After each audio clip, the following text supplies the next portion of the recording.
My name is Nnamdi Kanu. I am the leader of the indigenous people of Biafra. That name that strikes fear into the heart of the Fulani Janjaweed. When they hear IPOB, they start having nightmares.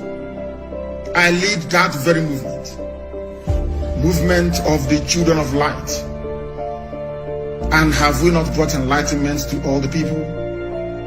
This very movement that heaven ordained must free the whole of Nigeria. Everybody must be free. And that light, the same way that the sun rises from the east, that light is coming from the east, as always.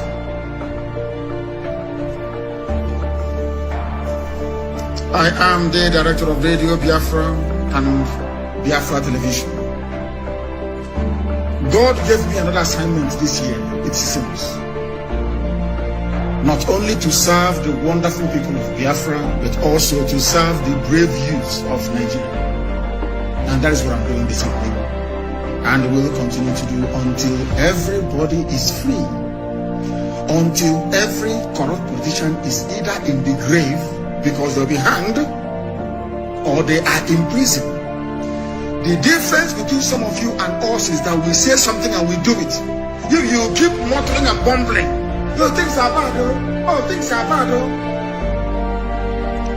Here, we make our dreams become a reality. Not because we have any strength.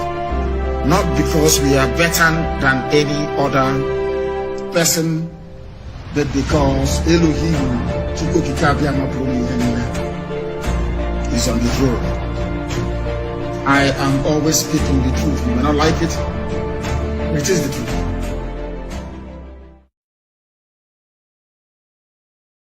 It be that Africa is the richest continent on the earth, and our gold is mined by De Beers. How can it be that Africa is the richest continent on the world, and our diamond is produced in South Africa, in Botswana, and Namibia, and in Sierra Leone, and in Liberia, but the price is determined in Antwerp, in Belgium? How can it be? How can it be that Africa produces cocoa in Togo, in Cote d'Ivoire, and in Ghana, and chocolate is then made in Switzerland and in Belgium, who have not even a bush of cocoa? How can it be that tea is produced in Ethiopia and in Uganda and in Kenya, and when it is taken to the United Kingdom, they now call it English tea? How can it be? How can it be? How can it be? How can it be that coltan is mined in the Democratic Republic of Congo, but not a single African country makes a mobile phone? How can it be? How can it be? It can only be because we have allowed our minds to be captured. It can only be because we have allowed ourselves to be spiritually confused. It can only be because we have allowed ourselves to be slaves of others. And the God that we worship, knowing that we are confused, has turned his head on the other side, so that when we pray and fast, he does not listen. Or if he listens, he does not care. He's waiting for us to realize ourselves so that we can worship in truth.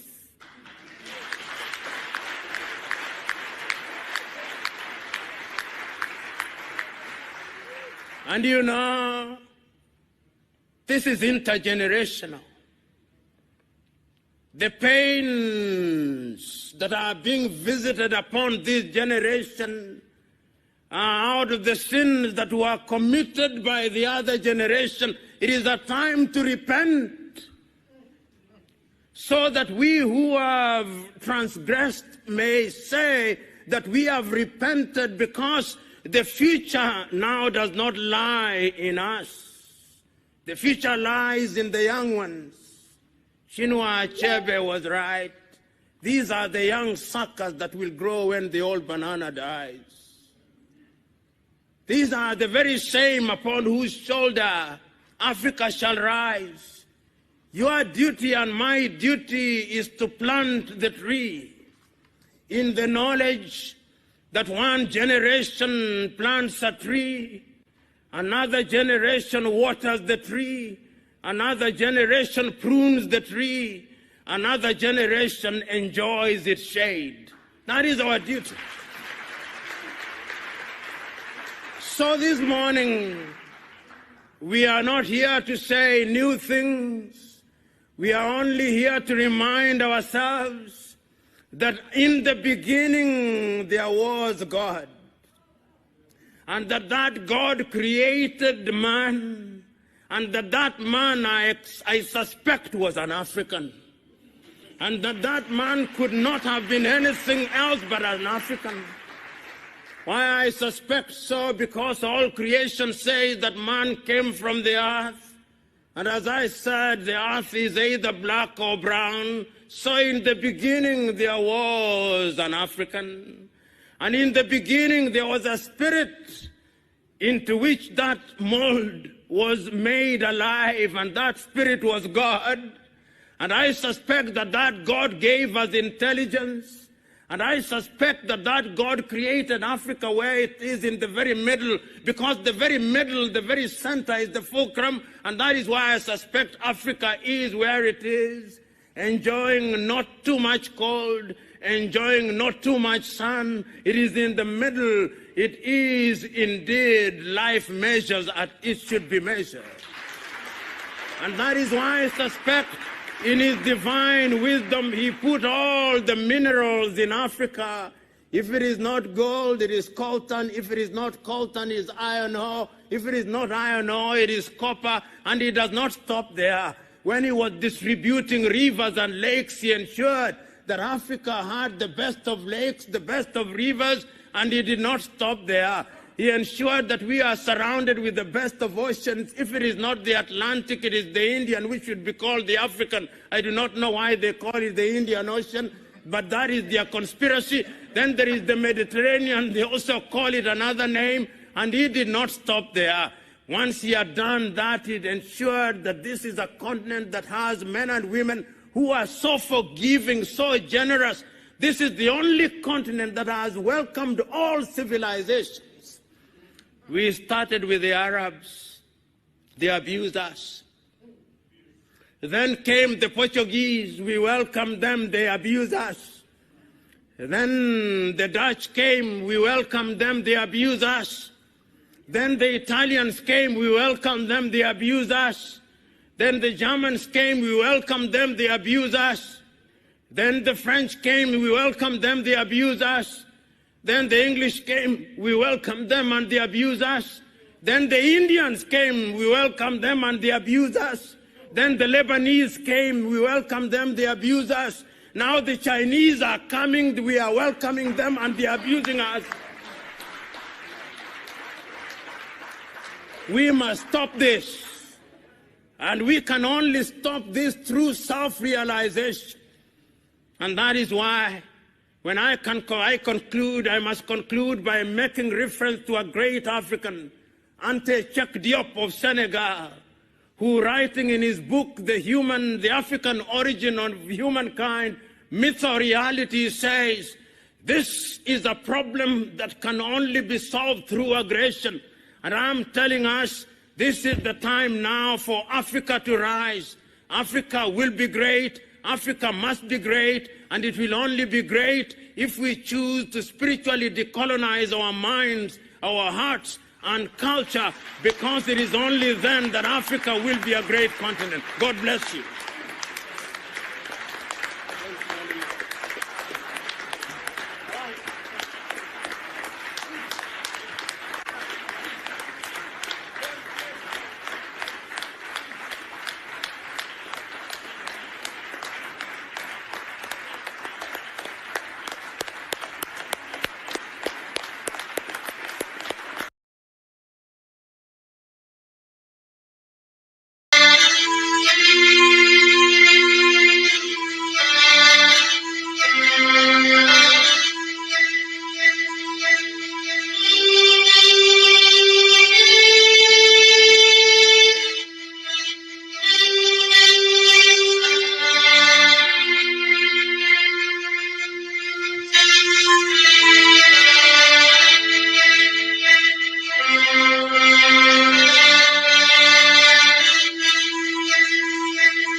Good evening, wonderful people, great Biafrans, wherever you are on the face of this very planet. Once again, we welcome you to our live lecture series here on this very day, the 14th day of March in the year of our Most High Elohim, 2021, with the time now standing at precisely 2 minutes past the top of the hour, 2 minutes past 7 p.m. in the blessed land of Biafra. Welcome to every one of you. Regardless of where you are, where you're living, where you're working, where you're domiciled, I say good morning, good afternoon, good evening, and good night to some of you, because this very broadcast is being listened to right across the surface of this very planet Earth. And as I welcome you, please endeavor to welcome other people as well. I can see that some of you are already on Instagram. Thank you very much. All of you who are there, Sydney, Ofebulam, Valentino, all of you who are listening via Instagram, I welcome you. All of you who are listening via Twitter, I also welcome all of you. And I do believe there are some who are listening via YouTube as well. Radio Biafra FM in Biafra land, 102.1. We are on satellite. We are on IPOB Community Radio. We are on Radio Biafra app. We are on tuning. We are everywhere, essentially. It doesn't matter what Facebook does. We are everywhere. And I believe that somebody is streaming this very live content on my Facebook page because they have banned me and they don't want me to broadcast on my page anymore. They are terrified. They are afraid. The one entity the zoo is afraid of is IPOB. The one platform that drives them insane is Radio Biafra. And the one person that torments them all the time is Nnamdi Kanu. And we shall continue to do so.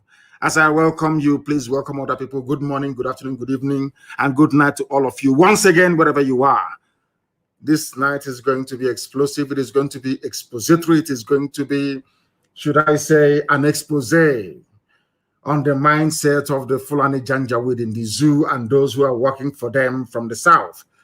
After this broadcast this evening, if you do not wish to see an end to the damnable zoological Republic of Nigeria, believe you me, you are even less of an animal than I had thought before. Get your pen and your paper ready. If you do not have them, please, I'll give you some time to go and get it. It's very, very important that you note everything we are about to divulge this very evening, morning, or night, depending on where you are. Because right now, even in Asorok, they are listening. Everywhere. Those who haven't gone deaf and dumb yet, they are listening. Even people are hiding under their wives' wrapper, behind their wife's wrapper, I should say, to listen to us. Some have not taken an excuse. They have gone downstairs into the car to listen to Radio Biafra. If you go to Abuja now or to Lagos, the important parts, everywhere is at a standstill. People are waiting for this very broadcast earnestly. And this evening, we are going to preach the gospel of heaven as we have been mandated to preach. Chukwu Kikabiyama is with us. And that is why no matter what our enemies does, Biafra must definitely come. First of all, before we proceed, we are going to pray.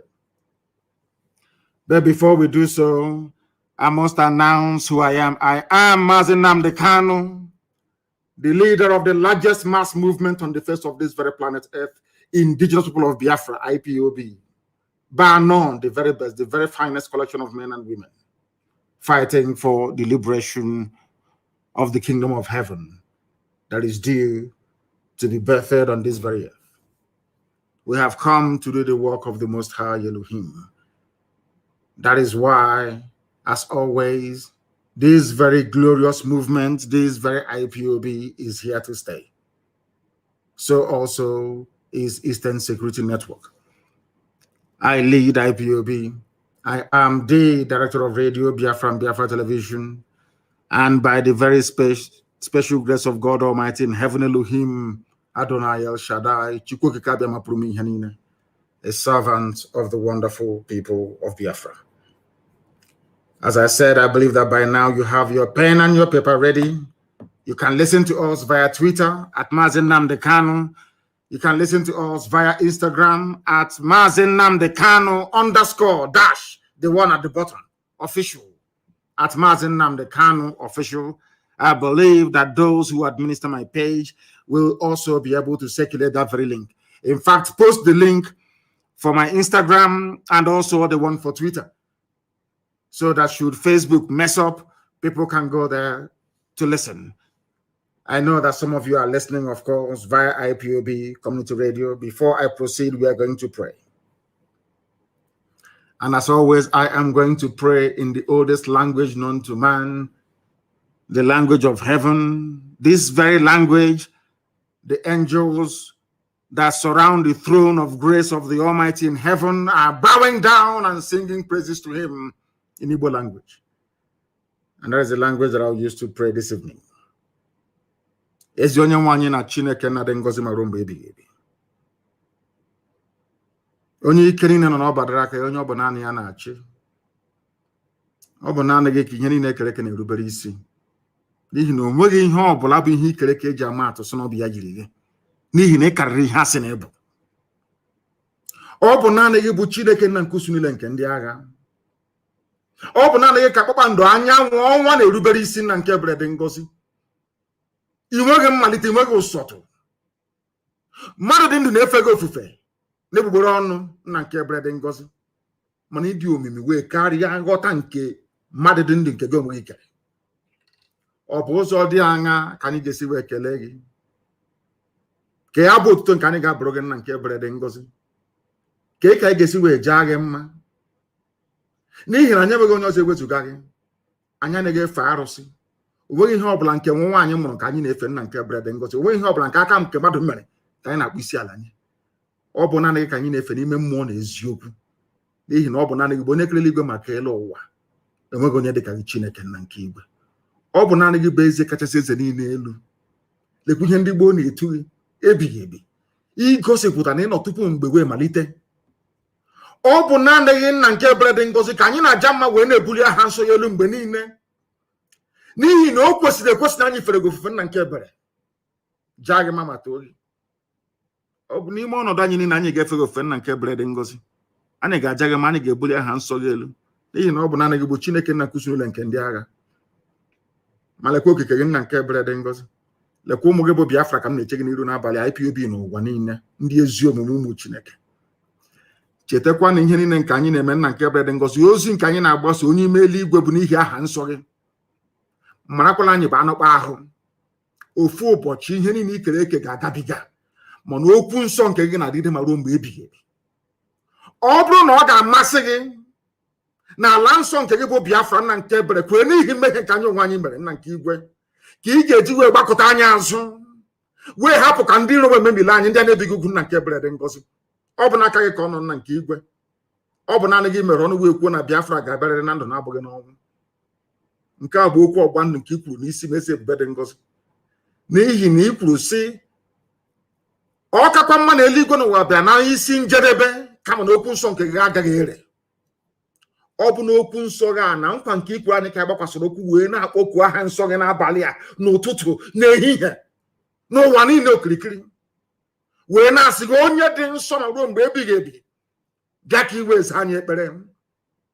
Bịakwa ka ude nke anyị na-asụ nakwa nke anyị na-ebe metụta gị n'obi, n'ihi na ọ bụ naanị gị bụ Chineke nna nke pụrụ m ihe niile. Lekwa ka ụmụ mmadụ ndị ekwensu, ndị ekwuru, ụmụ ọchịchịrị si wee gbakọ ebe niile wee na-agba izuzu ka emegide ala eze gị n'elu ụwa bụ Biafra. Ị ga-ekwe ka ihe dị etu a wee mee? Ị ga-ekwe ka ndị iro wee chi aha nsọ gị ọchị? N'ihi na agaghị achị m ọchị, ọgwụ ụmụaka a ga-achị ọchị. Ọ bụkwa ọgwụ Chineke nna ka a ga-achị ọchị. A ga-asị ka ebe Chukwu okike abịa manụ ndị a ụmụ ya na-akpọku ya mgbe niile ka ebe ọ nọ ọ naghị aza ha ekpere. Ọ bụ aha nsọ ya ka a ga-akọtọ, mana ọ bụ naanị gị bụ onye masịrị ihe niile. Ọ bụ na ọ gbadara aka gị ka anyị nọ nna nke ebere dị ngọzi wee na-arịọ gị n'isi IPOB n'ụwa niile, ndị nche State Security Network, ụmụ gị ebe niile ha nọ n'ụwa niile nna nke ebere dị ngọzi, ezinụlọ agbụrụ bụ Biafra nna nke igwe, biko nye anyị amamihe ma nye anyị ezi nghọta, nye anyị ezi echiche, nye anyị amamihe nke pụrụ iche dịka isi wee kwa anyị na nkwa na ị ga-enye anyị, ka ọ ga-abụ dịkpeta asị na Biafra ga-abịa. Anyị ga-aja gị mma wee too gị, bulie aha nsọ gị elu ka ụwa niile wee mara n'ezie n'ezire mụ Biafra bụ ụmụ Chineke. Ka ọgbọ niile nke ga-abịa wee sị na ọ bụ Chineke nna nke pụrụ m ihe niile nyere ha Biafra na ọ bụghị mmadụ dị ndụ. Anyị wee na-asị n'ụtụ na nsọpụrụ na eji ama ga-adịrị sọsọ aha nsọ gị site n'ebe mara n'ebu ka na-arịọ gị ise. I prayed in the language of heaven, asụsụ eluigwe, asụsụ ndị mmụọ ozi, ọbasi bi n'igwe, My people in Akwa Ibom and Cross River, they say Abasi. My brethren in Ijoland, they say Tamuno. All glory belongs to thee. Our people from Ishekiri, they will say Orise. We call him Olisa Binigwe. The same thing, the same family. Indivisible under God Almighty in heaven. Now we are going to preach this very gospel as mandated by heaven. Because heaven will give us message we give to the living. If you don't have a pen and paper ready with you this evening, then you will not learn anything at all. This broadcast this evening goes out to all the efulefus of this world, those who believe foolishly, I should say, and idiotically believe in one Nigeria. Those who, out of self-hate and deprecation, jettisoned everything that made them humans and instead subscribed to an identity given to them by foreigners, by Europeans. I want all of you to pay very close attention to this very broadcast this evening. Omahi Nwike, Obiano, Hope Uzodimba, all these people, Ifulefus, I want you to pay attention to what I have to say. All those in Abuja and in Lagos, foolishly spending the best years of their lives in another man's land. This is also for you this evening. You have heard this clip before, some of you 1,000 times over. But this evening, we want to bring a fresh meaning and perspective into what this very Janjaweed said very many years ago, before now. Before Biafra, Ojuku's Biafra, I should say, and now before the Biafra of IPOB. What this man had to say predates the 1966 coup. What this man had to say predates all the difficulties and problems that have bedeviled the Zoological Republic till date. I want you to understand something this evening. I want to prove to the whole world, because I know that the British, those that run the zoo, the British High Commissioner, Katuna Lang, is a woman, a white woman. US ambassador, all the diplomats, they are listening, because anytime we broadcast, the whole world comes to a standstill. They all listen. They are listening this evening. And I will encourage them to also bring their pen and their paper ready, please. I want to prove beyond every conceivable doubt that Fulani is the problem of Nigeria.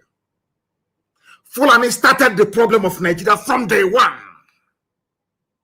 Over the years, they toned down their rhetoric. They moderated their behavior. Now they have come into battle with AK-47 and their Nama, their cows. You have listened to this clip 1 billion times over. This was the clip I played in the year 2015 that led the late Buhari, because Buhari is dead, the late dead Buhari, to comment about Radio Biafra, to say that they will ban Radio Biafra because of this very clip I'm about to play now. And I want you to come to this broadcast this evening with an unbiased mind. Come very clean and clear, that God Almighty may judge you justly.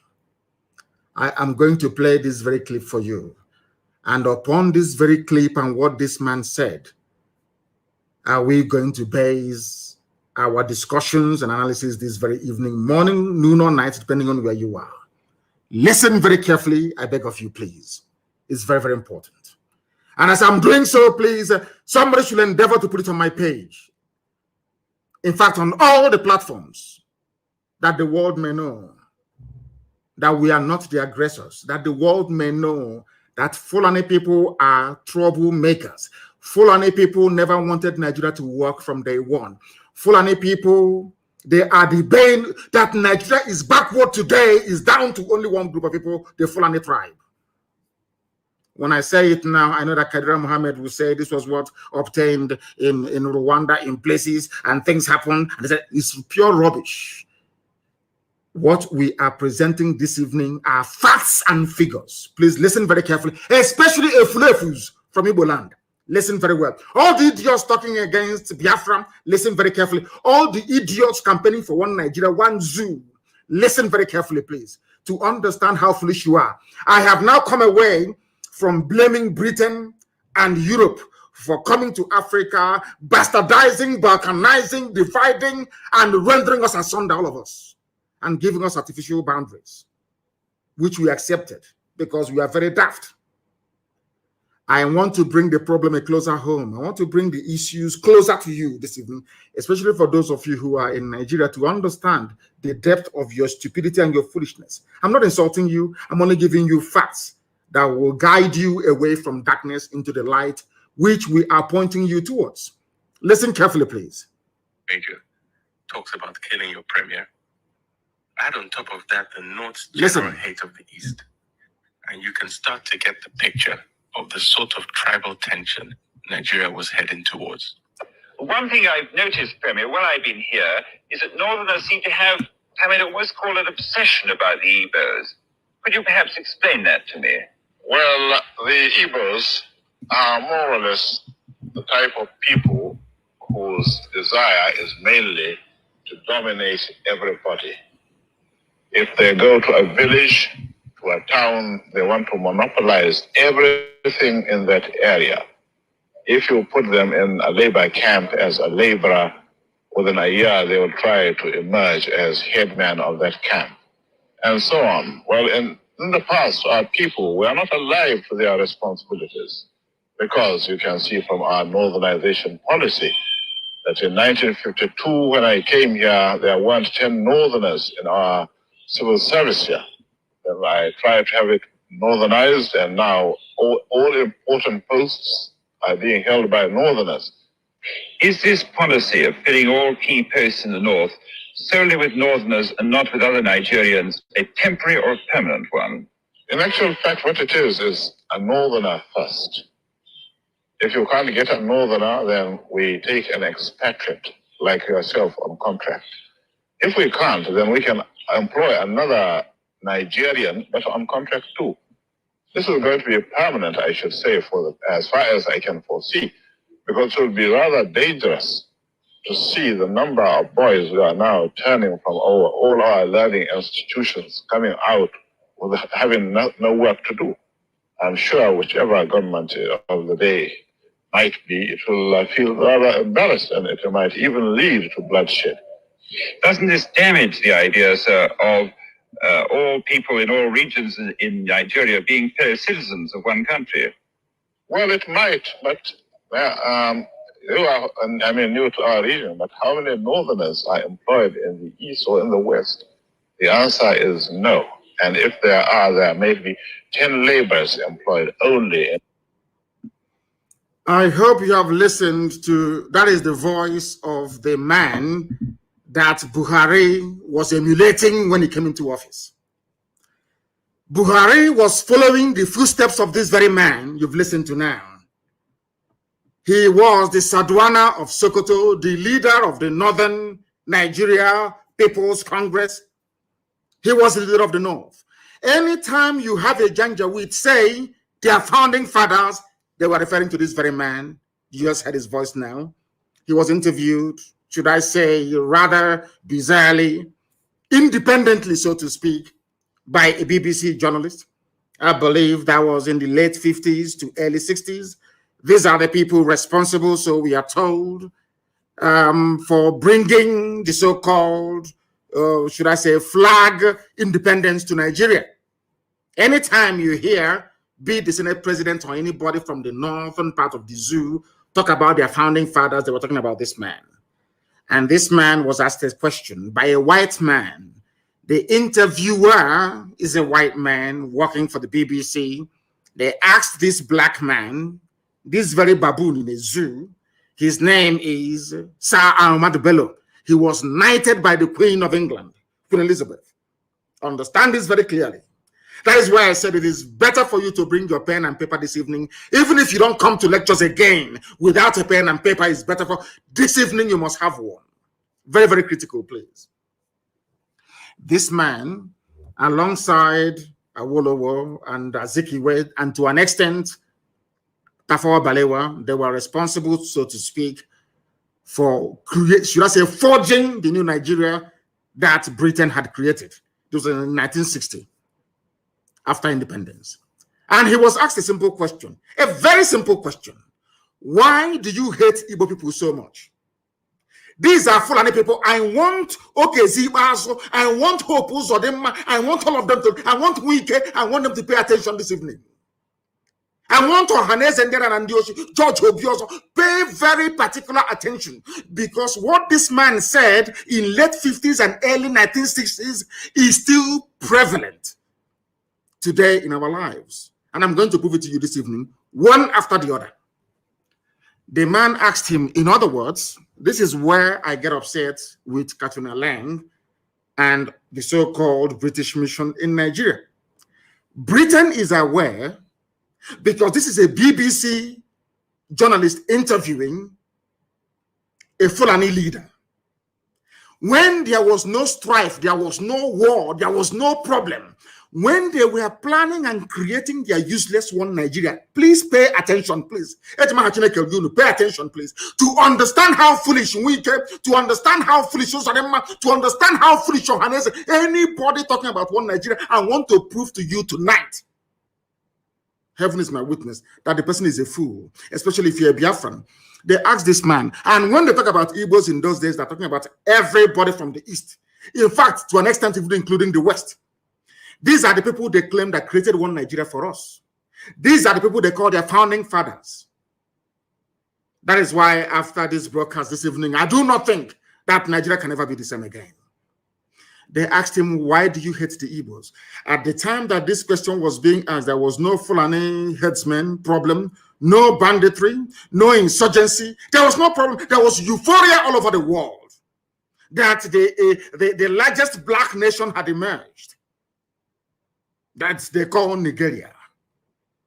And this is one of the leaders, one of the leading lights of that very period of history of Africa, so to speak. And what he started with was hatred for Biafrans. In other words, for a BBC journalist to ask Ahmadu Bello, why is it that Fulani people are obsessed with hatred for Igbo people? What I'm telling you that didn't happen yesterday. Please, I don't want you to, do not misquote me or misunderstand me. This happened many, many years ago as Nigeria was being formed. They asked him, why do you hate Igbo people so much? Not only that, the man asked him, why do you have an obsession? Is a type of madness. In other words, BBC of all people, BBC and by extension the British government knew from day one that Fulani had an obsession against Igbo people and will kill them. That will. They knew it. Everybody knew it. But Azikiwe decided to keep quiet about it. The same thing that Igbo governors, Eastern governors, Biafran leaders are doing today. That is why we are in the mess we are in. Because this is the person who founded, co-founder of the new Nigeria that Britain had created. He is the Fulani leader. It was because of the death of this man that we lost 5 million people between 67 to 70. It was because of the death of this man that Gowon declared war on Biafran people. It was because of the death of this man, that was why Aburi never stood. The agreement reached between Ojukwu and Gowon never stood a chance of working because the Fulanis were hell-bent on avenging the death of this man. I'm going to play his voice once again, and I want people to please try and determine for themselves if by killing this man, Nzogu had done anything wrong. It was Nzogu that killed him because Nzogu was a Nigerianist. Nzogu was a patriot. Nzogu felt that what this man, I want to let the world understand what led to the war and why Britain said that Nigeria must go to war against Biafra. You must pay attention this evening. I'm begging you. I'm going to play his voice again. Before he started, somebody, I provided an intro, kind of a voiceover for you to understand. So that what is happening today with Fulani Janjaweedism, banditry, the hatred, the fact that when this regime of Buhari came in 2015, their plan was a northernization agenda. What this northernization means that a Fulani man will occupy every position of importance in Nigeria. This thing was said over 60 years ago, but in 2015, when Buhari was, they implemented it, they're still implementing it till this very day. That is why I feel sorry for the South, by which I mean the East and the West. I even want my Yoruba brethren who are listening to pay very close attention. I want them to understand the mess everybody's in the South. I want them to begin to appreciate the level of trickery, the level of takia, the level of deception the Fulanis are willing to deploy in order to conquer you, both spiritually and physically. Because as at the time this man said this very thing, when they say I hate Fulani, I don't hate anybody. It was Fulani that hated me first. They did not just hate me first. They have consistently hated me. Are you listening to me? Now I'm going to play it again. Listen to the intro and you listen to the voice of the man they claim created Nigeria. And you will understand from what he's saying, it is what APC is implementing today. APC, Fulani Party. Fulani Party of bandits and terrorists. That's what they said, northernization agenda. The North first. And some of you may be wondering, why is it that Fulani has this hatred for Igbo people? I want Hopo Sodema to pay very close attention. I want Ohanes Ndiara and Ndioshi to pay attention. I want every Efulefu to listen very carefully. You may be wondering, why is it, for no reason, we were not at war in late 50s and early 60s. Nothing was wrong. We did nothing to Fulani. A Fulani leader, the leader of the Fulani people, the leader of the entire North, came out to say, we hate Igbo people. And he gave the interview to BBC. Now, how can you blame me for hating them? I don't even hate them. I'm only trying to fight them or stop them from killing our people. That's what I'm doing. I want to tell you that what they are planning, what the plan of APC today was what Ahmadu Bello has scripted down. I said that was why in 2003, 2011, you see, 2003, 2007, 2011, Buhari kept contesting. People never knew the reason why Buhari overthrew the government of Shagari. Buhari, this is his mentor. His hero is the Sadwana. If you listen to him when he was alive, if any of you paid any attention to what Buhari was saying, Buhari kept saying that they killed Sadwana, that's his hero. The reason why Sadwana hated the Igbo people was because the East was the only part that their type of Islam never got to. You may think it's about politics and economic development. It's because the Fulani sword and Quran got into Yoruba land. The Fulani sword and Quran decimated the entire Middle Belt. The Fulani sword and Quran got into even up to Upper Benue, but never made it to the East. That is their anger. Till tomorrow morning.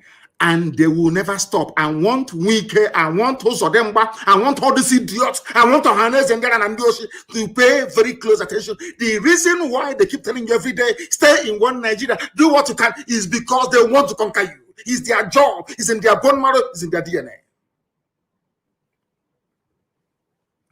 This is a man who is a nationalist. The most painful thing is that Britain knew about all these things, but they kept quiet. Britain never said anything. Britain kept quiet. I want to play it for you again.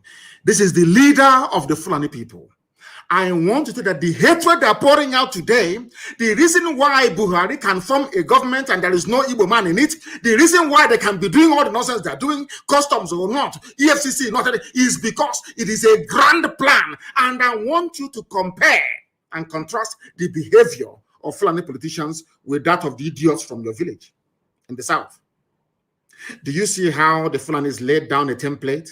Not just a template of political domination, but a template of complete and total annihilation of every indigenous ethnic group in Nigeria.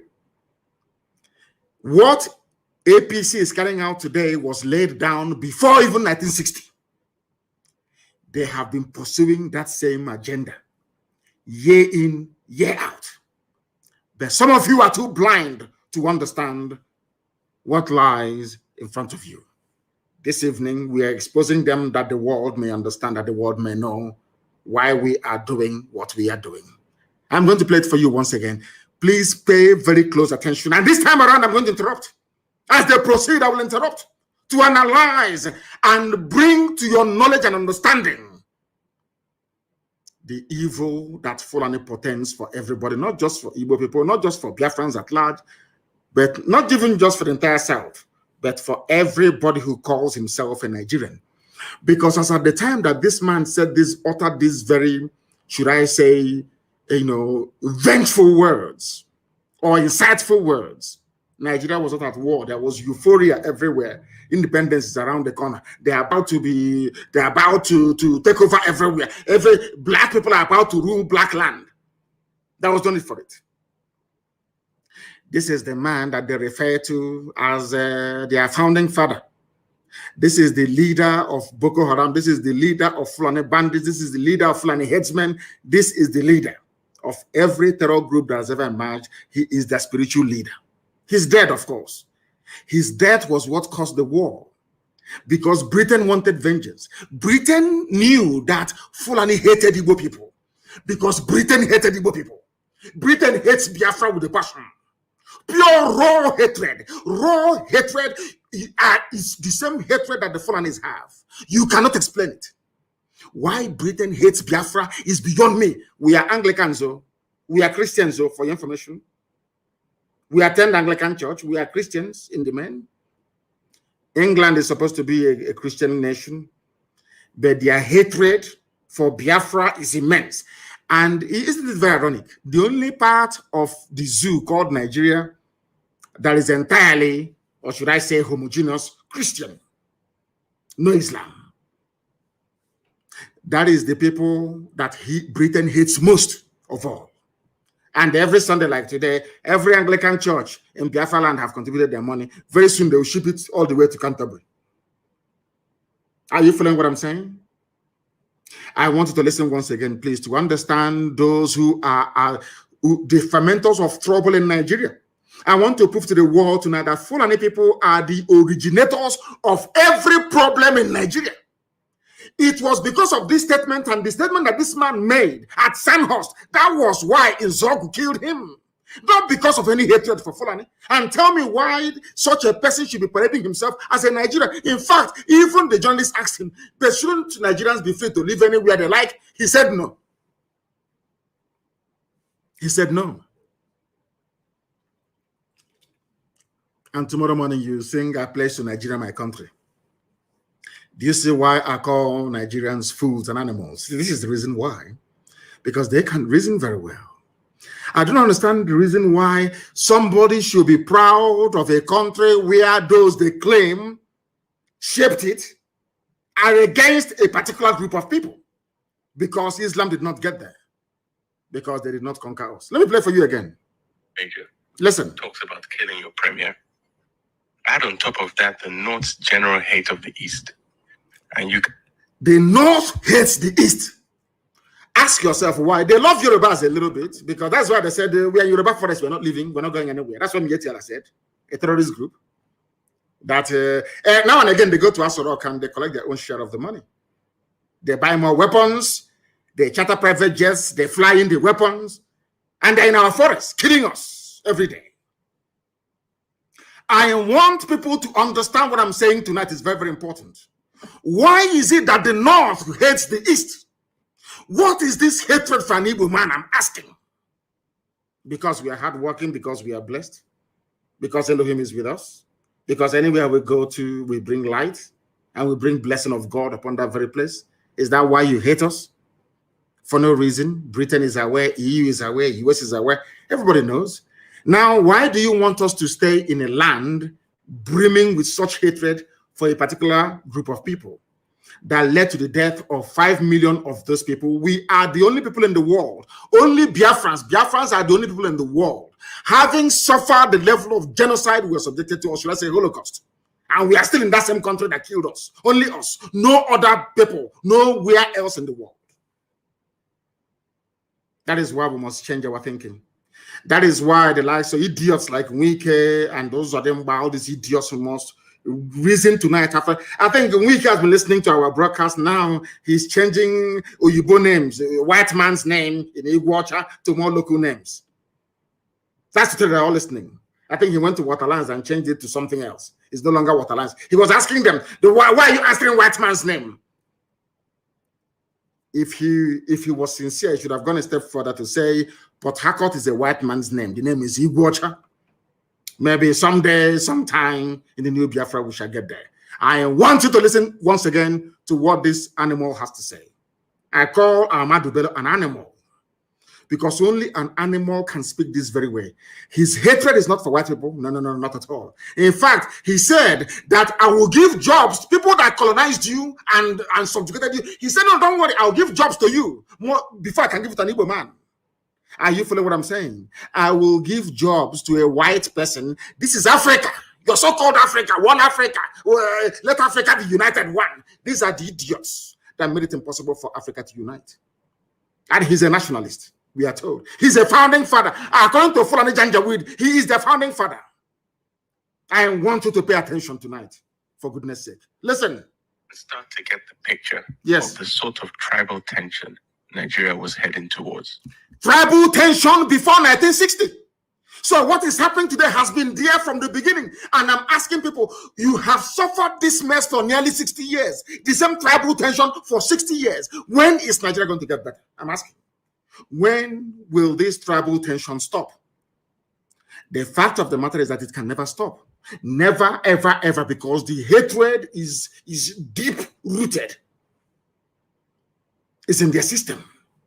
They cannot help it because we have not conquered the East. That's what they're saying. We have not dipped our Quran in the Atlantic Ocean that flows on the coastal lands of the East. We must take them. And that's what they're doing.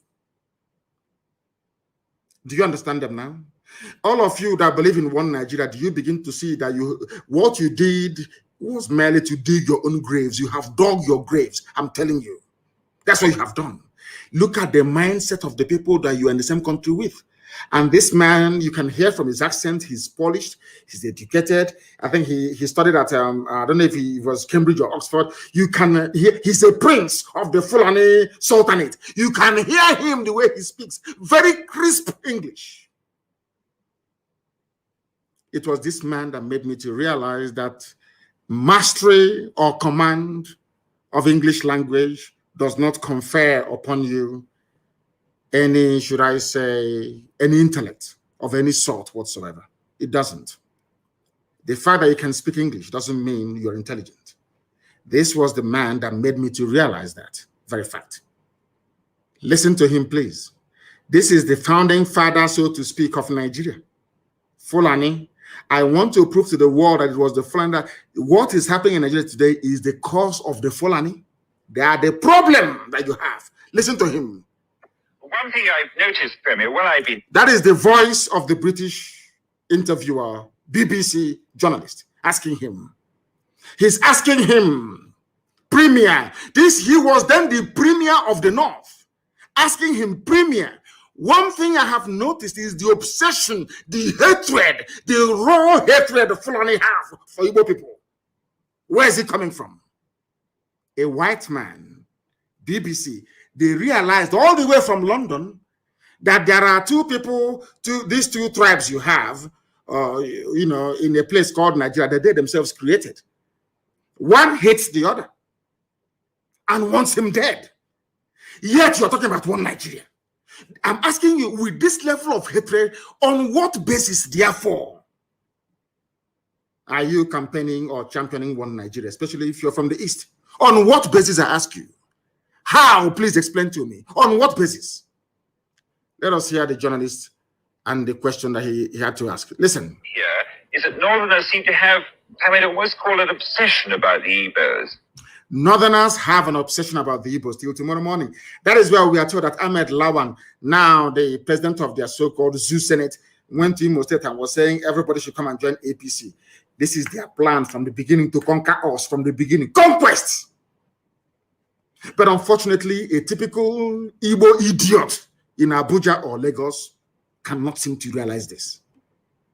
The handwriting is there on the wall. They cannot seem to realize what is going on. A white man all the way from Europe is asking a black baboon in Africa, why do you hate your fellow black man? The man said, I will give you a job as a white man. The same white man that we are struggling to become independent from. The same white man that killed us, put us in jail and everything. And that is the man that is the hero of Fulani. Do you understand it now? Do you now see why the zoo must fall? Do you see why Nigeria cannot stand? Do you see why anybody championing one Nigeria is an absolute and total idiot? A fool beyond a fool. Do you now understand why we say so all the time? Listen, please.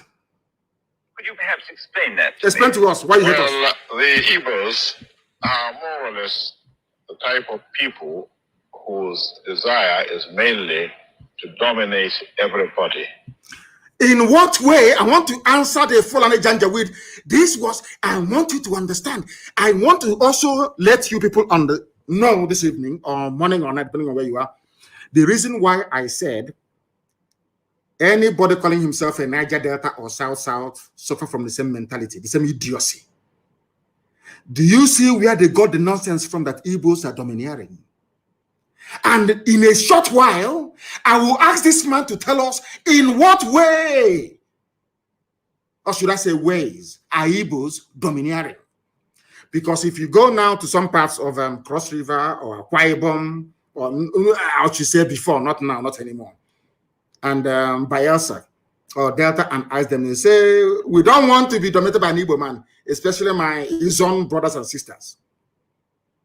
Echoing the same sentiment of a Fulani Janjaweed that hates them.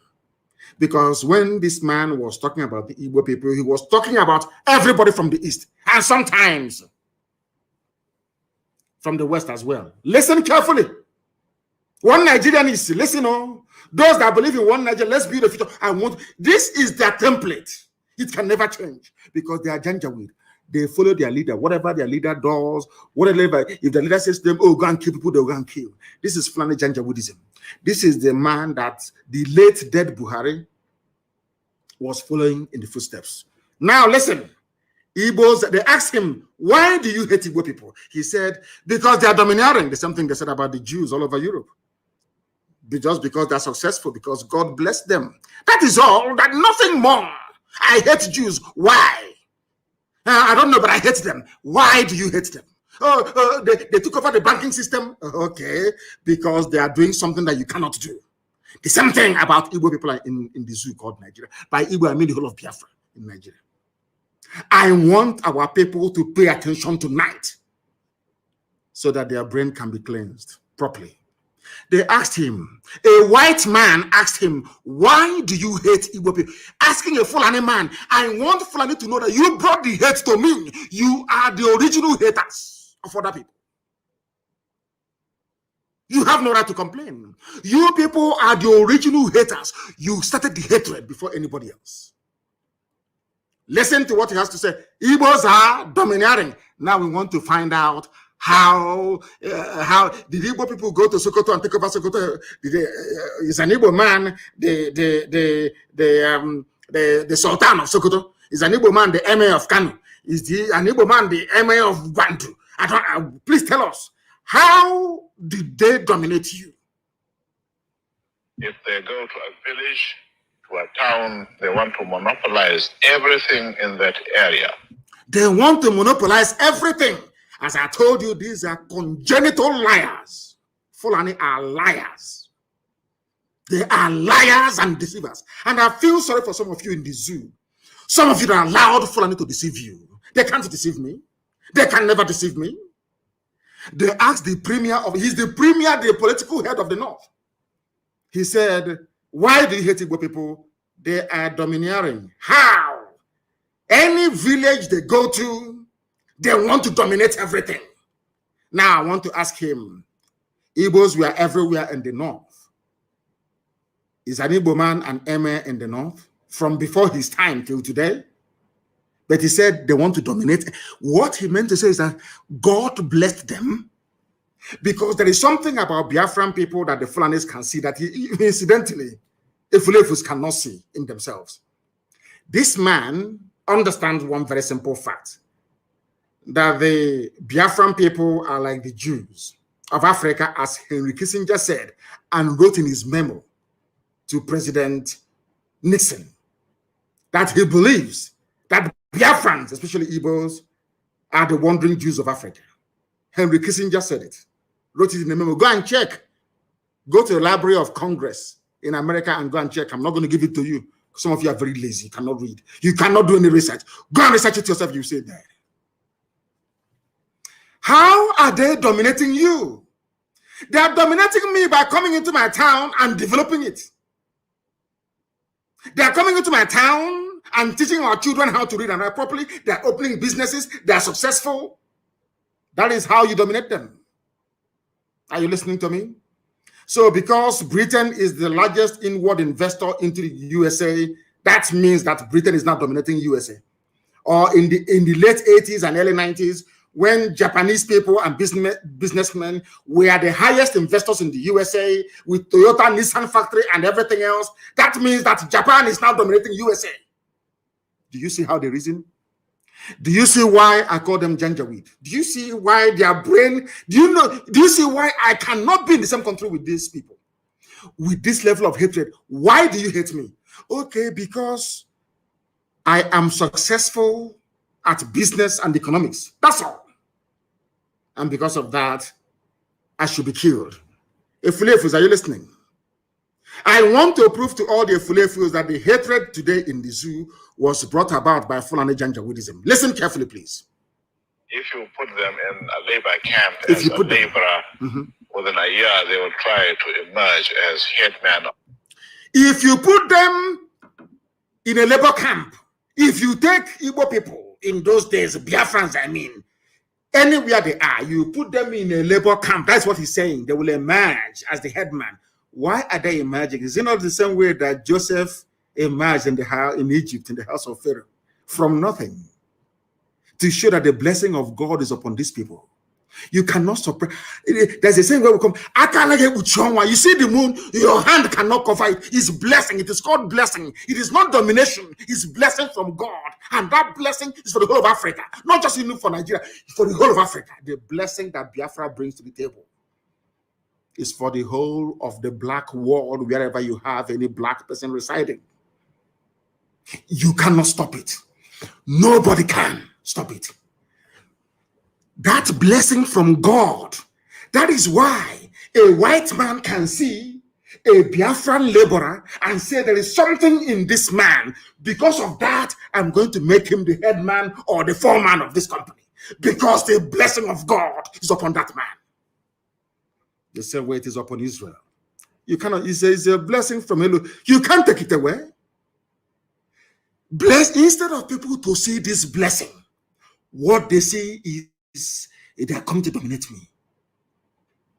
Do you understand it now? Zoological Republic. Are you following me this evening? I thought it's a very special broadcast. I want the world to understand. Because I know the US ambassador is listening, the UK High Commission, all of them are listening. I want to know it was Fulani that brought in hatred into Nigeria. Fulani. This is their master speaking. This is their progenitor speaking. Over 60 years ago.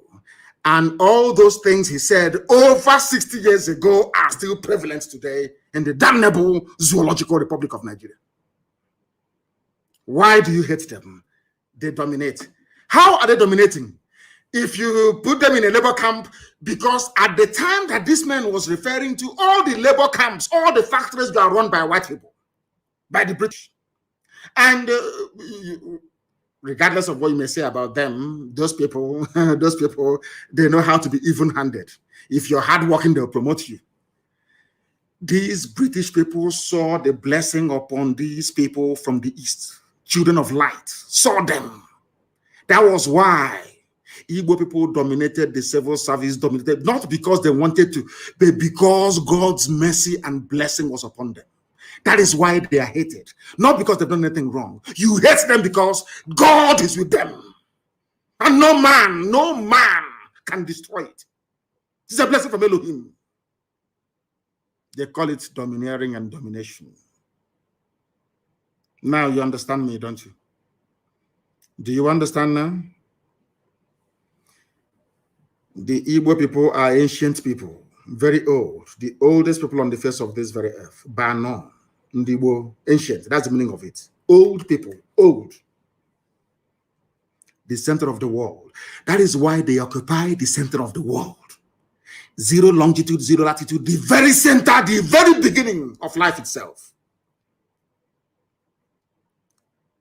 God did not make any mistake by placing us there. I want all of you, both the Efulefus and those who are normal, who are listening to me this evening, to understand this very gift. The more we misuse this gift that God gave to us, the angrier God will be with us, and the more destruction we are likely to face. And there is only one solution to this problem: freedom. Because when freedom comes to Biafra, freedom will come to every black person on the face of this very earth. That is that thing that people see, and they say they're domineering. They are this, they are that. It's a blessing from God Almighty in heaven. Let us listen to Fulani Janjaweed. Why do you hate an Igbo man?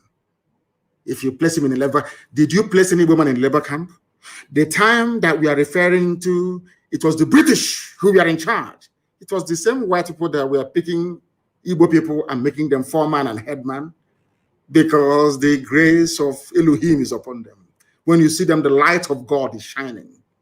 That is why they give their children names like Ikechukwu, Chibueze, Nabisi. All of these names venerating Chinya, gift from God, Onyinyechi. Now you understand it, don't you? When we answer all these names, we wear it on our forehead, but we don't know what it means. We answer Tamuno, we answer Obase, we answer Abase. It's on our forehead. We answer Olisa. We are so much loved by Elohim that even the name of God we answer. Why shouldn't God's grace be upon us? Do you see why Biafra cannot be destroyed by any mortal? It's indestructible. No matter how angry God is with us, he remembers his promise. He remembers the purpose for which Biafra was created. And that promise must come to pass, because the word of God said, instead of my spoken word not to happen, heaven and earth will come to pass. Upon that very authority do we stand to proclaim that Biafra must come. There is nothing that God cannot do. But to the ordinary person living in the flesh, to a mere mortal with a temporal mindset, you cannot understand it. It's only those of us in the spirit that can see it. You have to be able to discern what is happening, to be able to understand what Biafra means. Some people are running about shouting, Biafra, Biafra, they don't mean. They have no idea what Biafra means. You people is an example of the fulfillment of God's promise upon the lives of men. In other words, Biafra is beyond politics. Biafra is beyond what man can understand. Now you know why we answer Umu Chineke, the children of God in heaven, unashamedly. Why do you hate Igbo people? He said they are domineering. How did they dominate you? Because anywhere they go to, the grace of God is upon them. Even the white man will call them and ask them to head a factory. And then their brothers will come and they even receive more blessing, and they become millionaires and they become billionaires in a land far removed from their own, because the grace of God is with them. God goes before them. That's the name they give to their children. Before we come to your land, God has already prepared it for us. not to conquer you or to dominate you, but to prosper, that you also may prosper. Only if Africans can see this. Only if Africa can understand what Elohim intended to do with Biafra. Maybe one day they will. Let's listen to this Janjaweed. If they go to a village, yes, to a town, they want to monopolize everything in that area. What do you call monopoly? Is it not the same monopoly that Dangote is having today? Do you know that in the USA, of course, we're going to take him to court in the USA. It's called antitrust laws in the USA. If you run any monopoly anywhere in the world, you will go to prison in the US for 25 years. No monopoly is allowed in the US. If you go, I think there was a report that came out a few days ago, making it very clear that Dangote is running a monopoly. The same people accusing us of monopolizing everything, they are the ones that monopolize pasta. They monopolize Indomie. They monopolize salt. They monopolize sugar. They monopolize cement. And now, finally, they have monopolized petrol as well, because only Dangote refinery will be working. I want people to reason, especially those that went to school from the South. I want to put your mind to this. They talk about monopoly to tell you that Fulani came with a game plan. In order to conquer, they feel they are like Lucifer, Satan, who will point to darkness. In order to conquer the light that is from the east, Biafran people, they turned everything on its head. They closed all the refineries that were working, and they now gave license to a Fulani man, only one man to refine petrol. They took away cement license from everybody, including Ibeto from the east. They gave it to Dangote. Only him can import cement. Only him sugar. Only him salt. Only him pasta. Only him Indomie, whatever you call it. Noodles. The same thing they're accusing other people of. And sometimes people shouldn't despair. When you have other tribes joining them, saying Igbo man did this, Biafra this, Biafra that, don't blame them. The devil, anybody who rises up to castigate Biafra is a child of Lucifer, a child of Satan, and can never make heaven. I said it many years, a few years ago. Anybody against Biafra cannot make heaven. If you listen to this broadcast tonight, you will understand the reason why. We answer Chibozo. God goes before us to prepare a way for us. And then we come, and the grace and the blessing will be coming out in abundance. You won't understand it. It is not our own making. It's Elohim. We are his children. He must bless us. We can annoy him all we like, do all the things that we do. He will punish us, no doubt. But in the end, that blessing is there. It cannot go away. Because anytime God gives his blessing, he doesn't take it back. He's not man. Janjaweed, why do you hate Igbo people? Because they want to dominate. They are successful and God is with them. That's all.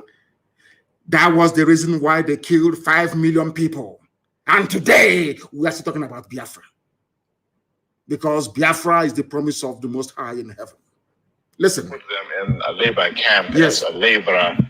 Within a year, they will try to emerge as headman of that camp. They are not trying to emerge. So on. Well, God is with them. In the past, our people were not alive for their responsibilities. In the past, the Fulani did not realize how to stop the Igbo man.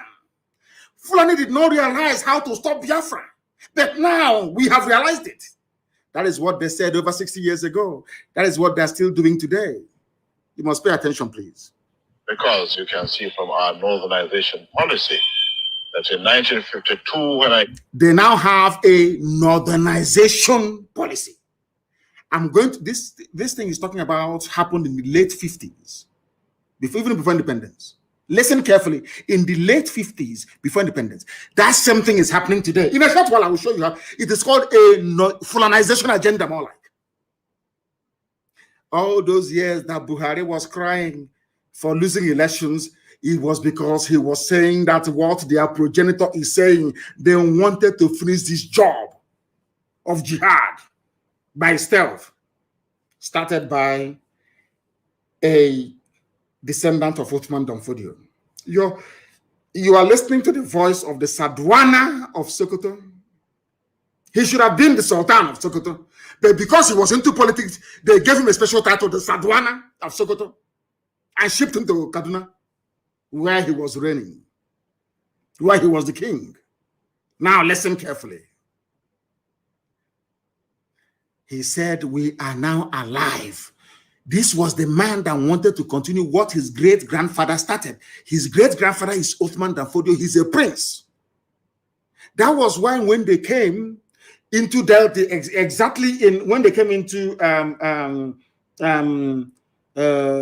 what is it again? Into Delta, I want to remember the what is wrong? Is it old age or what? I keep forgetting things these days. Opanam. When they got to Opanam, in Zogu's village, they killed every male child in Opanam. Almost. Only those outside survived.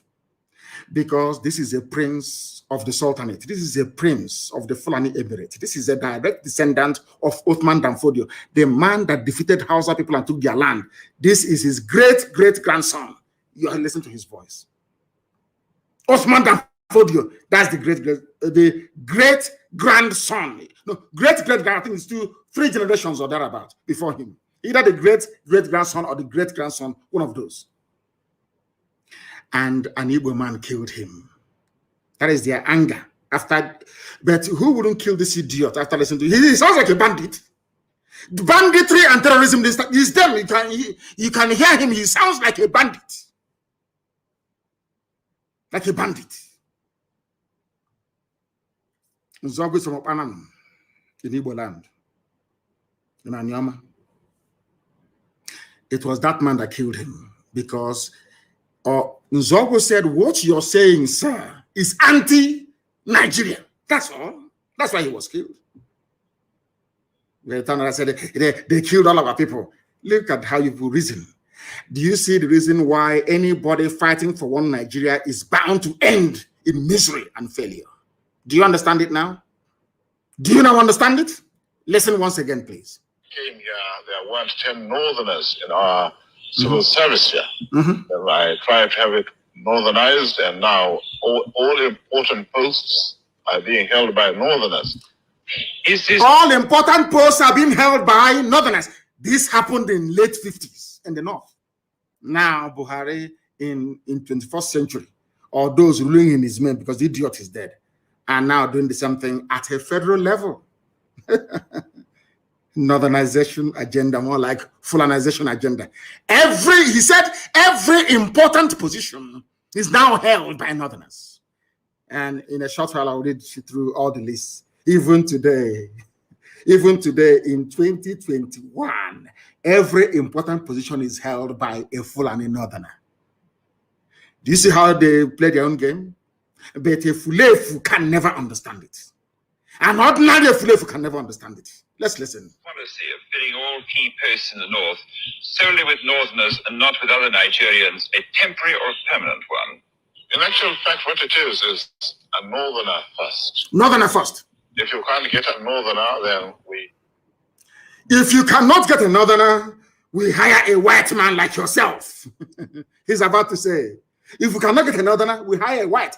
Not a fellow black man, not a fellow African, not Africa, let's unite. When I hear people saying Africa, let's unite, you see why I laugh at them? This is supposed to be a pan-Africanist. This is meant to be a man that fought for independence for his so-called country. He's meant to transcend tribe and religion. But here he's saying it is going to be a permanent feature. Permanent. Northerner first. And today it is happening. And I want to prove it to you that it's happening today. Zoological Republic. You must pay very close attention to what this man has to say. Very, very briefly. Then I will tell you why they have consistently, they groom people, they train them on that northernization agenda. It doesn't change. It doesn't matter who is in power. A northerner has to be the chief of army staff. A northerner has to be the chief of defense. Everything is north. Everything north. You see the reason why? They know what they're doing. Because they know that we are black people. After a while, we accept it as the norm. It can no longer offend our senses anymore. Did you see it? Do you see it? It didn't start today. This northerner first, this northernization, franization started all the way in the 1950s, over 60 years ago. 60 years ago, over 60 years ago, it started. Give a Fulef 1 bag of rice and 2 teaspoons of sugar. He will sell his entire village. Ask Fulani to come and occupy it. Do you see why ESN has come?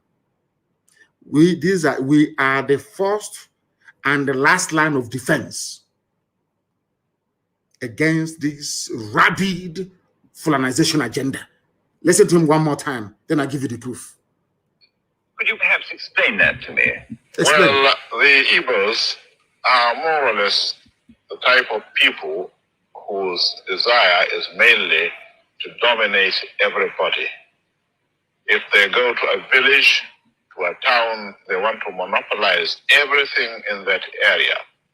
If you put them in a labor camp as a laborer, within a year they will try to emerge as headman of that camp, and so on. Well, in the past, our people were not alive to their responsibilities, because you can see from our northernization policy that in 1952, when I came here, there weren't 10 northerners in our civil service here.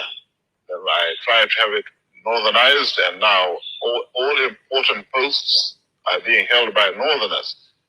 Is this policy of filling all key posts in the north solely with northerners and not with other Nigerians a temporary or permanent one?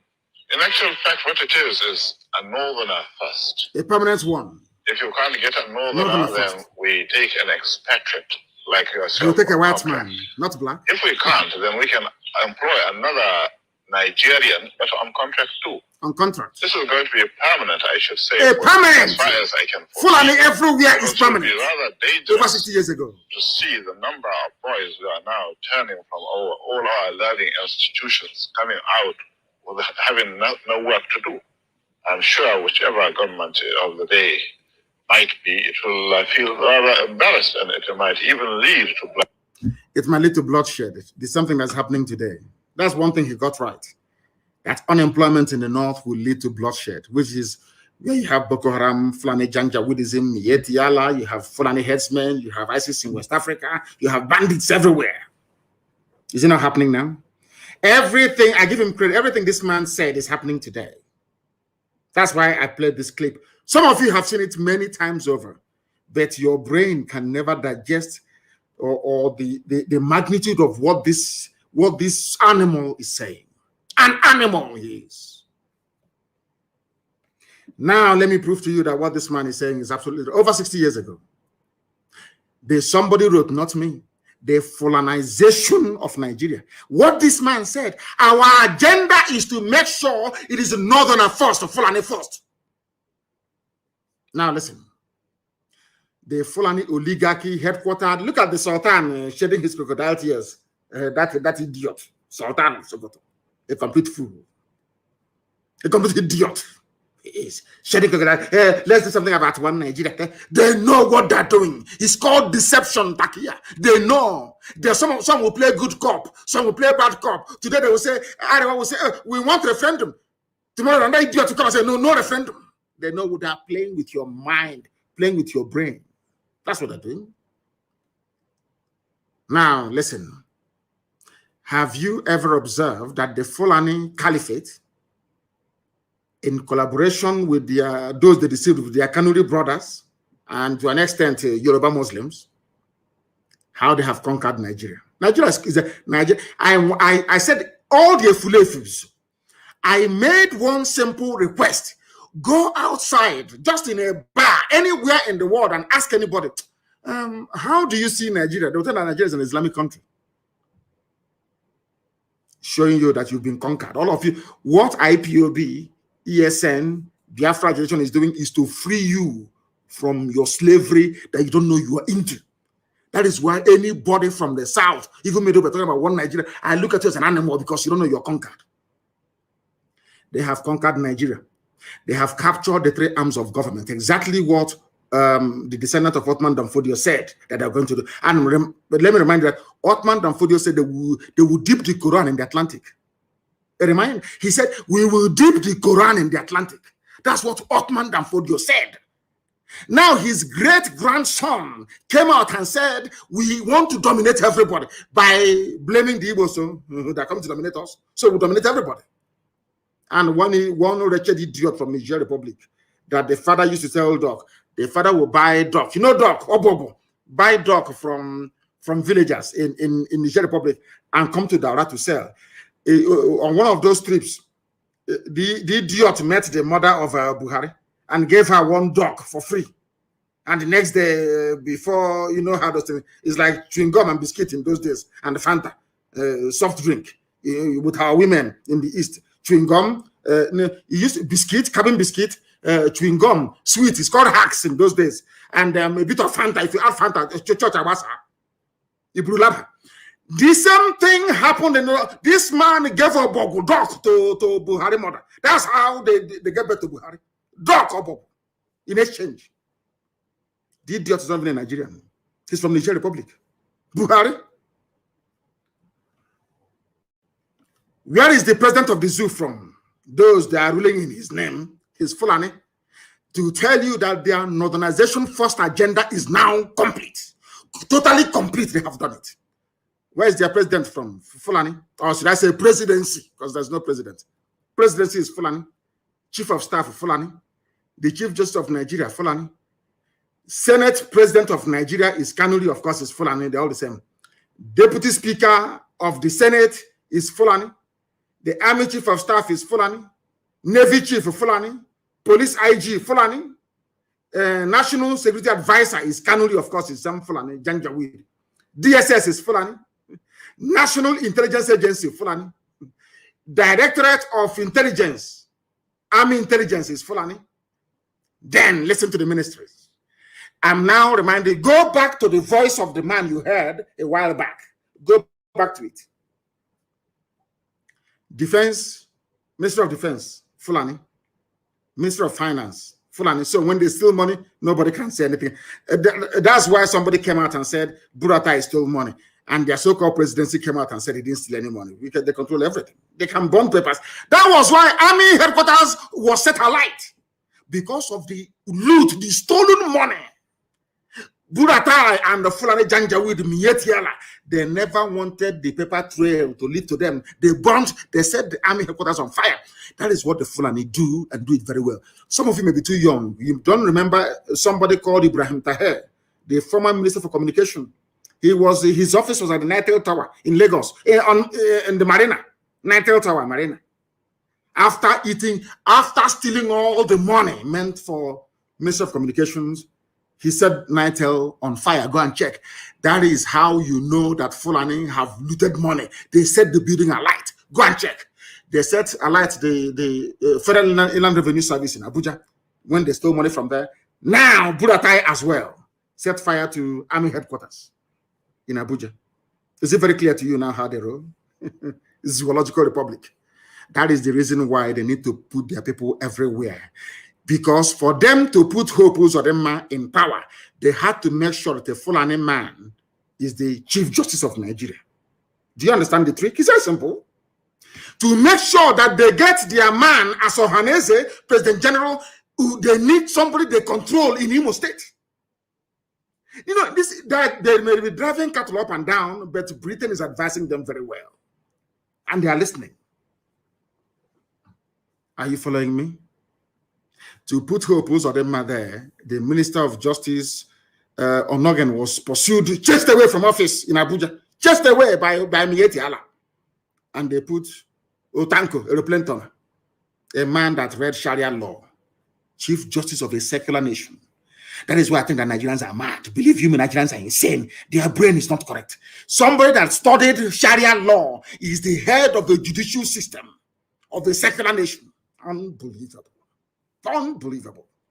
Federal Capital Territory, Fulani. Agriculture, Fulani. Police Affairs, Fulani. Aviation, Fulani. We need to sing song with this now. Those who play music. Aviation, Fulani. Communication, Fulani. Power, Fulani. Water resources, Fulani. Humanity. Everything is Fulani.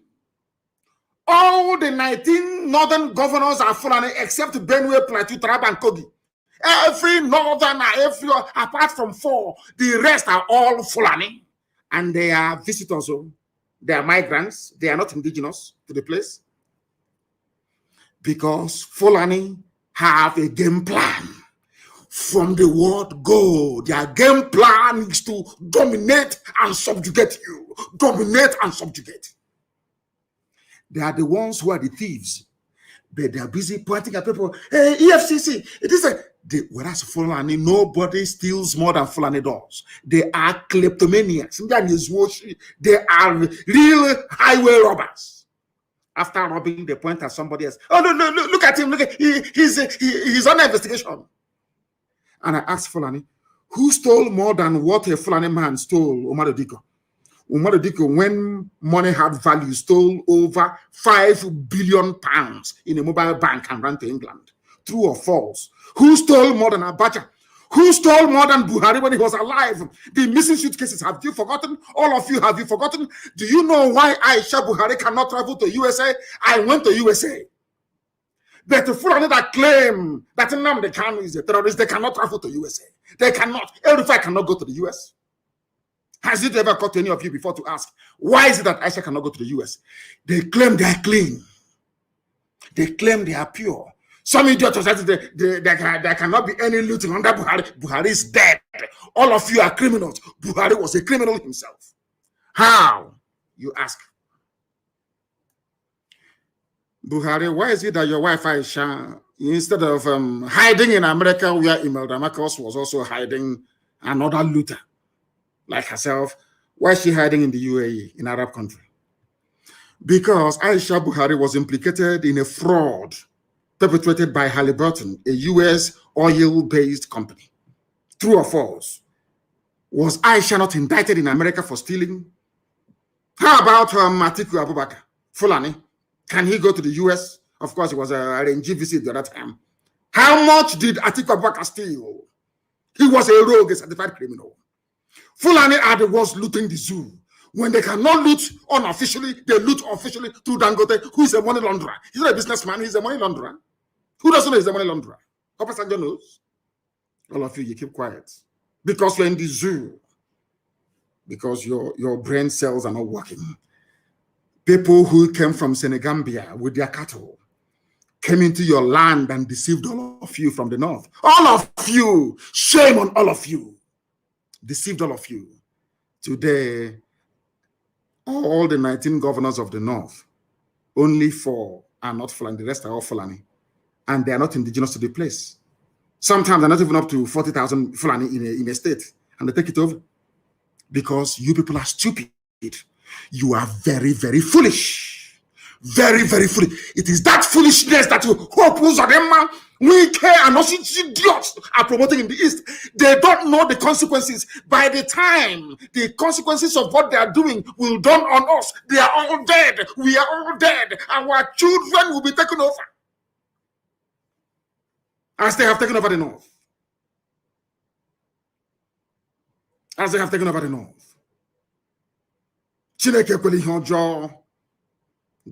Lord God, have mercy on these people.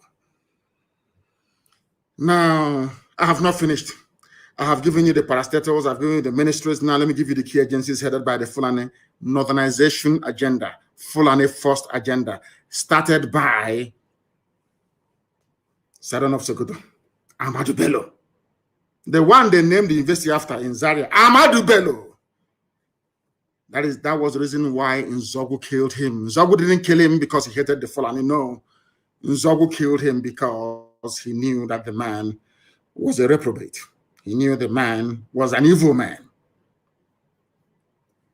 How many agencies are headed by Fulani? Remember, Fulani has taken over the presidency, all the armed forces. They've taken over the rulership of all the governance in the north. By 4 only. Now, let me tell you the agencies headed by the Fulani, they have taken over everything. So even when they steal money, you can no longer know now, because Fulani will steal from customs and tell Fulani in EFCC to burn the file. The file will be burnt. EFCC, the Economic Crime Commission, whatever rubbish is called, Fulani. NFIU, Fulani. Customs, Fulani. Immigration, Fulani. Prisons, Fulani. Civil defense, Fulani. NMPC, that's their private property. That's their private Fulani Janjaweed is their possession, NMPC. Nobody dares to come close. And some idiots are saying we are Niger Delta. We are from South. This maybe. Mad lunatics. In the creek. This maybe in the Ara. NMPC Fulani. PTDF, whatever that means, Fulani. DPR, Fulani. PPRA, Fulani. Petroleum Trust, every fund of Fulani, Post Authority of Fulani, NIMASA, Fulani, NDIC, Fulani, SEC, Fulani, NICOM, Fulani, FMBN, Fulani, FHA, Fulani, NHIS, Fulani, NP. The list is endless. And you're in one Nigeria. Some of you are after graduation, you start looking for work. They have said that anywhere they put you into, one day you will emerge as the head. So you can read all the degrees you like in the zoo. Once you're a Nigerian, you can never get a job if you're from the East. They've said it now. That is why all of you answer to illiterates in Abuja, in the ministries. Now you understand, don't you? All the parastatals, they've taken over. The Sovereign Wealth Fund of Nigeria, which is the investment arm of Nigeria, where all the money goes to. Do you know who is controlling it? The daughter of another late president of Nigeria called Abba Kyari. The daughter is controlling the Sovereign Wealth Fund of Nigeria. Sovereign wealth. So when they invest in things like Microsoft, in blue chip companies like Dell or Apple or whatever, it is the Janjaweed, the daughter of Abba Kyari, who's in charge. Yeah, you're there, shutting one Nigeria. Let's move our country forward. Mad lunatics, all of you are. Your brain cells are not complete. Abba Kyari's daughter, Sovereign Wealth Fund, they are holding the zoo. All of you are just animals in it. Go and read the Animal Farm. Some animals are more equal than others. Fulani are more equal than you because their game plan was well laid out from the beginning, well marshaled. If you talk, they bring terrorists against you. They unleash their bandits. When that doesn't work, they bring Mietiala with their cattle. You can never win. And they're in a hurry. They only have 2 more years. They're in a hurry.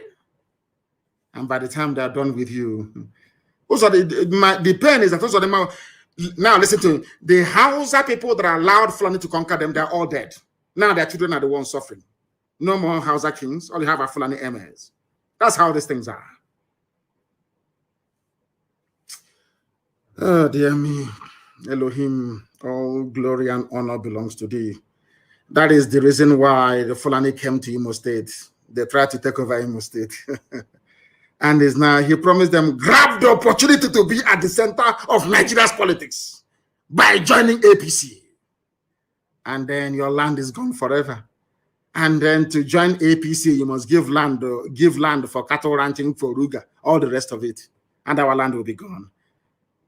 Hey, that is what Fulani told their Igbo slaves. Hope was them. All of you were there watching Korokoro naked eye from number 4 to number 1. And some of you call him governor. Some of you call us Orima governor. Because you know nothing.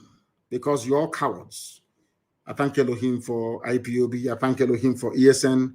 And how God sent unknown gunmen, I don't know, but I'm praying for them every day. They are saints. We have elevated them to sainthood. Unknown gunmen, they are saints to us. They are angels that we are seeing. We cannot see them anywhere. In fact, they're like angels. You cannot see them. You can't see them. Unknown gunmen, you can't see them. We don't know who they are, but they're doing the work of God. Unknown gunmen, as they did to them today in Akwa Ibom. We don't know who they are, but we're praying for them. Because to us, they are the only ones avenging what these animals have done to us. In the name of one Nigeria. Let me tell you one thing. This nonsense that the police IG said about establishing more police posts. It's like churches in the zoo. The more churches you build, the more, should I say, immoral the society becomes, or amoral, whichever one it is. The more police stations you build, the more lawlessness you will have. There is no substitute in life for jobs. Go and create jobs, you dim-witted idiots running the zoo. Not police station, not how many vigilantes you have. Not how many AK-47 are in the society. What guarantees security from time immemorial? Just jobs. People should be engaged. And I don't mind is a devil's workshop. Something that informs the economics of people who are progressive. Very simple, but you won't know. You want to go and build more police stations in there. Build it now, and a non-government will burn all of them down. And there are terrorist attacks everywhere. Children are being abducted every blessed day. Some of you cannot reason and you still want to be in one Nigeria. Can you see how they abducted Christian women in Kaduna? Some of them half naked. And you're in one Nigeria, praying for one Nigeria. The more kidnappers will strike. Very, very sad indeed. Very, very sad indeed. And on that note, before we bring today's program to a close very shortly, because I intended it to be very, very short, I have a lot of things to talk about, but I want to make it very short. Let me also remind some of you fools like Hope Uzodinma, the Janjaweed administrator of Imo State, Supreme Court appointed. He said, we hijacked ESN from them. Iberibe warrior. I will read something that somebody wrote. I think it's, who wrote this very brilliant piece? It's one of our good writers. Well, how come his name is not here now? Oh dear. I would have given him credit for this. I didn't write it. Somebody else wrote. In response to what Uzodinma said, he said, everywhere you go, it is Nnamdi Kanu hijacked this and that. Let me add that one day BBC Igbo, they will accuse me and say I have hijacked BBC Igbo as well. Those idiots that work for the colonial masters. They said those of them I said Eastern governors, I hijacked ESN from them when they never got together to form any security outfit anywhere. Umahi was saying only 5-6 days ago that the thought of East-wide security network is dead. That's what they said. And let me remind you, of them, Eastern Security Network is everywhere across the entire East. In Akwa Ibom, in Cross River, in Bayelsa, we have ESN everywhere. It's not an Igbo affair. I know some of you say it's a Igbo. You can keep deceiving yourself. That's your business. Because they know that ESN is formidable. Everybody wants to identify with the beautiful bride, ESN. Because ESN is doing something that the zoo army cannot do, the zoo police cannot do. Your eyes see what they're doing. Dedicated men and women, costing us a fortune, and rightfully so. Do people wonder where we get the money to support ESN from? Do you know where we get the money from? You don't know. Have we ever come to you before for money to support ESN? That's what's driving them mad. That these people they said can never be united, they don't love themselves, are the same people behind IPOB, the same people behind ESN, funding it every day. You know, they are shocked. We have not come to them to beg them to give us money to fund ESN. Talking rubbish all the time. I think he's on drugs. Or maybe that he forgot his boxer shorts in a hotel somewhere in the north. So he's talking like an idiot. You don't keep him silly here. Or he's talking rubbish. Absolutely, because he's like a woman. And I didn't area left that right and center. Idiot wearing pampers, talking rubbish. Don't you wear pampers? Your fellow men destroyed you in hotels in the north. Because you want to be governor. It's very like me. That idiot. May Elohim have mercy upon you. Fool. Do you know how we come up with the name Eastern Security Network? My happiness is that very shortly the West will adopt the same name and also the Middle Belt. Because we are very, very formidable. Next time, you will not only forget your boxer shorts, you forget your red cap there as well, in the hotel room, where your fellow man is razzling you because you want to be governor. Look at how useless you are. Look at how useless you are. In Imo, look at how useless you are, an idiot like you. From 419 to Governor's Lodge. Shamelessly, you were a thief in Lagos. Obtaining by tricks, lying, and sending emails. So why would you lie against ESN and IPOB and against me? Yeah? Why would you lie? After stealing you are a criminal.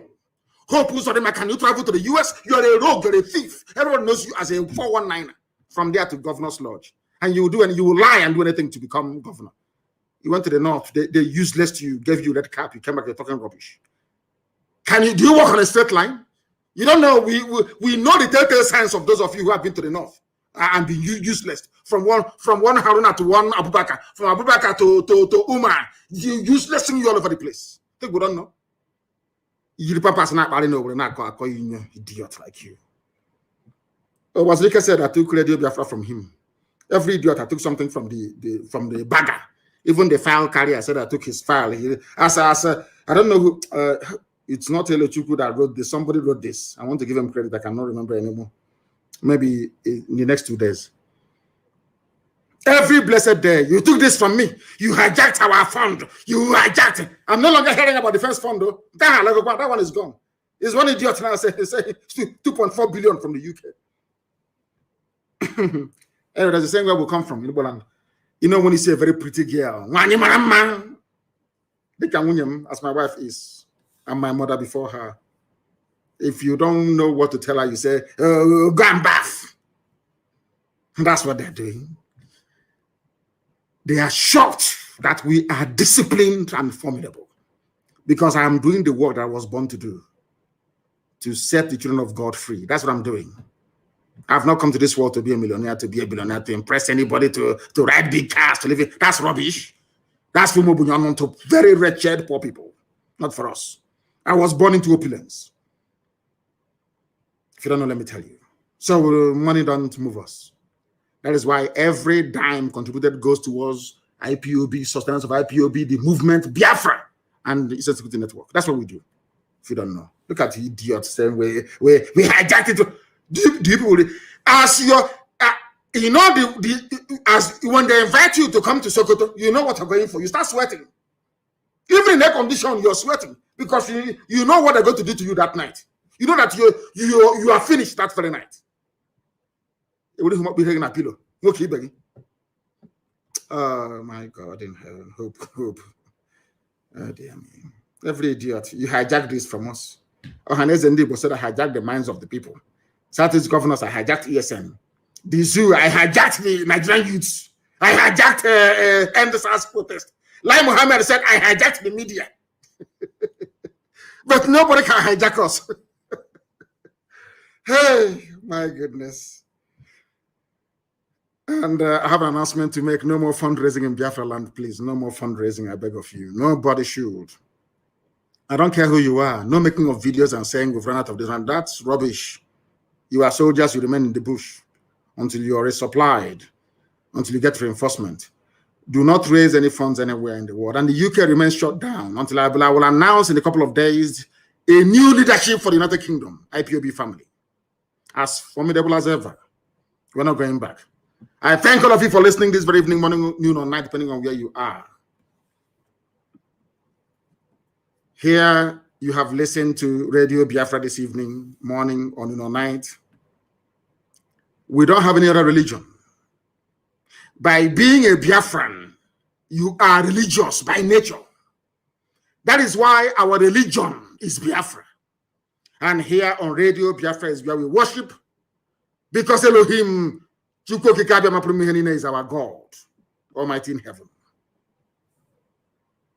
From me, from here, believe it or not, with all the love in my heart. Good evening.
another Savior. Holy, holy, holy, holy, Adimebujuku, another Savior. Another Savior. Holy, holy, holy, holy, Adimebujuku, another Savior. Well, this is OBM. This is dedicated to the gallant heroes of the Nigerian Biafra War and IPO families all over the world. I remember the Nigerian Biafran War, in the thickness of the Biafra genocide. Hey, one man revived the vanishing hope to life. Let the great Biafran army to fight, and they were singing out, holy, holy, holy, holy.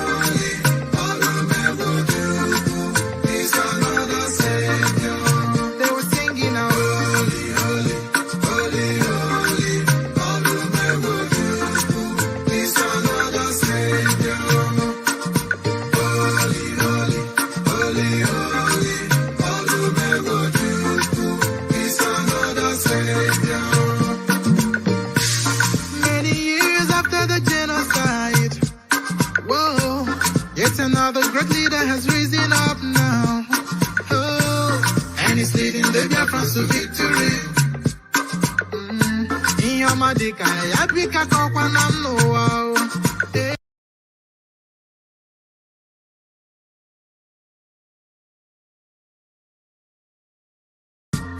When I'm singing along, holy, holy, holy, holy, Nnamdi Kanu is another Savior.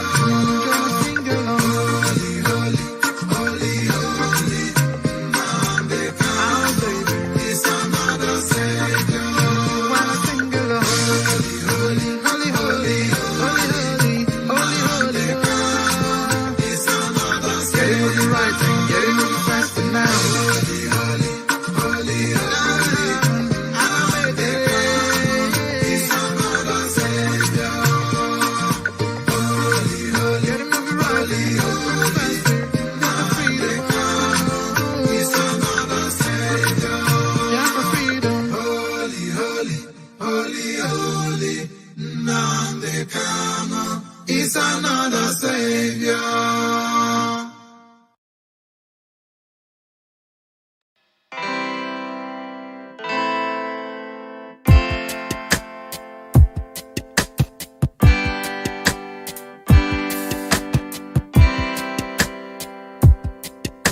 I thought of Biafra freedom taking longer, and cause of that you tend to feel so